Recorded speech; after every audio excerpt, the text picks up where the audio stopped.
There's wonky energy up ahead with the retrogrades. Yes, if you try and move forward in retrograde period, it's not going to work. Or it might work temporarily, but changes are going to have to happen.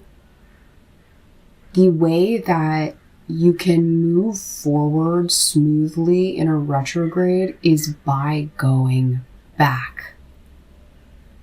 And that sounds counterintuitive, but any type of retrograde, right? So if it's a Mercury retrograde, it's around communication and information being in like transportation.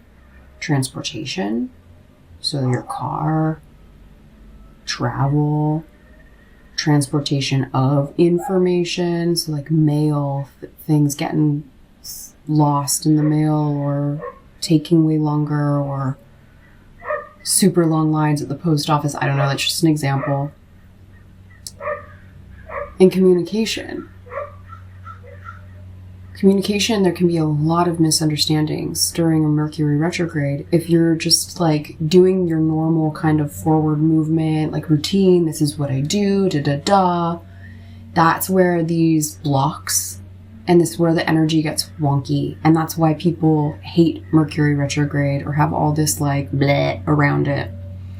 Same thing with Venus retrograde, except take all of those things, except it's like things around love, value, appreciation, money, because money is value, beauty and appreciation and love and all of those types of things. If you, during these next like 3 months, for the Venus retrograde, 3 months, It's only going to be for the next 2 months or so for the Mercury retrograde, because I'm including shadow periods in this, okay? This definitely needed to come up in this reading.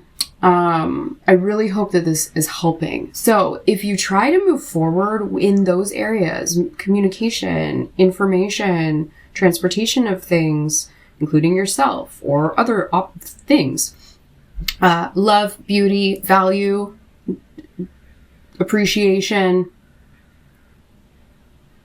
things are going to get weird. And that's why people freak out when they hear retrograde coming.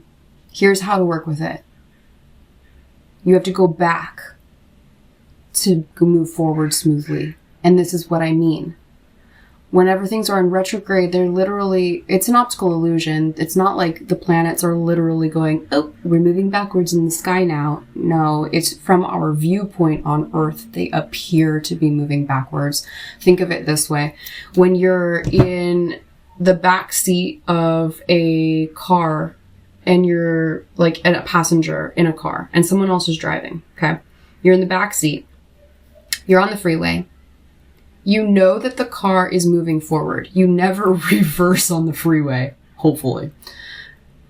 As you're looking out the window, enjoying the sights, hopefully they're nice. Sometimes they're not. There are cars also on the freeway, all moving forward. Ideally. All moving forward. And as you look out the window, you see a car next to the car that you're in, but it actually looks like it's moving backwards because you're in a car that's moving at a faster rate moving forward. So there's an optical illusion that happens that makes it appear as though the car is moving backwards, even though it's still facing forward.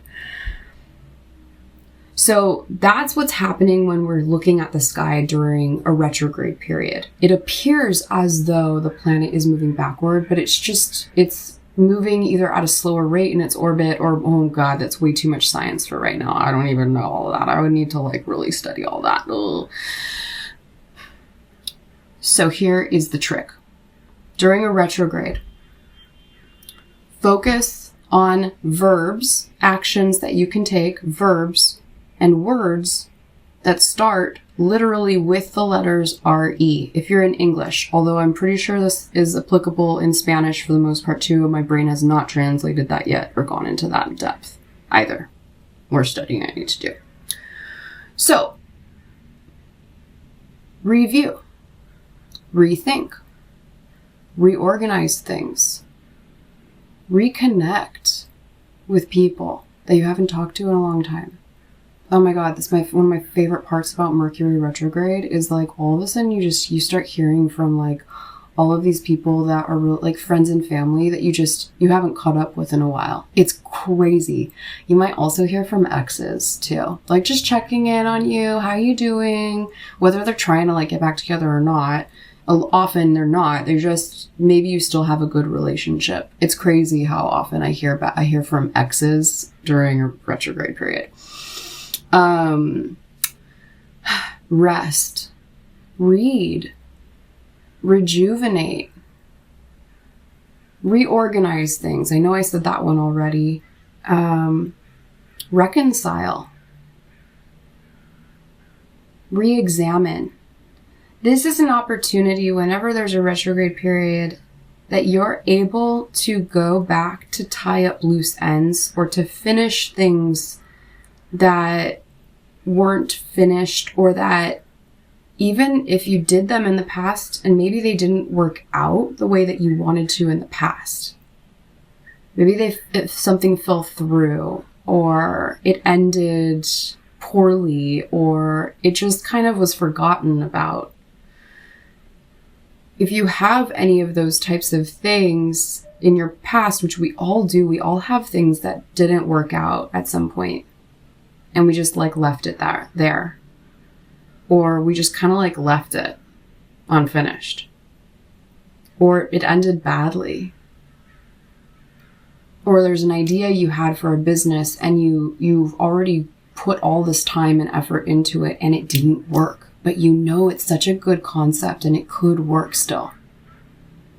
Mercury retrograde, especially, and Venus retrograde if it applies to like the love and the value and the beauty and the money and the if it's something you've done before, if it's a haircut you've done before and you love it, like I didn't have, whatever. No, I'm not going into another story about myself right now. Going back and retry, even literally with Venus retrograde, that relationship from the past that just kind of, it wasn't the right time, but you guys were really great together. Or you had a business idea that could bring in a lot of value to yourself financially, to your satisfaction, but it's also a service and it could bring a lot of value to other people. And it didn't work, and you know it's still good, and you've still got that spark of interest and passion in you. Mercury retrograde, Venus retrograde, this is the time to go back because it could actually work this time, and it's not brand new. It's when we're moving forward with the brand new things during the Mercury retrograde or the Venus retrograde that it fails, or it doesn't entirely fail, but your mind is going to change about it. There's something about if you commit to a new thing during a Mercury retrograde or a Venus retrograde, or heck, any retrograde, it just depends on the characteristics of that planet that's going retrograde that you have to tune into. If you try and it's the first time during those retrograde periods, it's bound to shift. Your mind's going to change about it. It's just straight up not going to stick. There's something about it that won't work. So that's what I mean by, in a retrograde period, the key is to go back, to move forward. You're kind of like circumventing, is that the right word? You're kind of like moving around these obstacles that the retrograde period presents if you do things the same way you always do them.